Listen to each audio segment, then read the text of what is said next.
Qizimizlar o'zlari ikkitani ketma-ket tabiiy yo'l bilan tuqqanlar. Ajrashish arafasida er sevmaydi, kun bermaydi, qaynanadan kun yo'q. Ajrashaman desa, eri endi travma beryaptiki, sen 16-kalishsan, ya'ni kengayib ketgan. Men bilan ajrashganingdan keyin sen bilan erkaklar yuradi, lekin bir marta yotgandan keyin qaytib qaramaydi, chunki bir joylaringiz katta bo'lib, g'or bo'lib ketgan deb travma beryapti.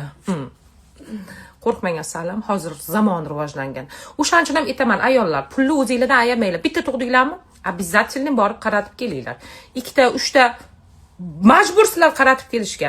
Sizga maslahatim, ajrashmasdan turib, bitta adres aytaman. O'sha yerga borasiz, tor bo'lasiz, qiz boladay bo'lasiz. Ana undan keyin ajrashib ketasiz. Kunini ko'rsin. Keyin siqilsin. Bu bilan bir marta yurgan odam обязательно uylanib oladi deb o'ylasin. Uylanmagan yigitga tegib oladi deb o'ylasin. Mana shunday qilib 300 oling asalim. Xudodan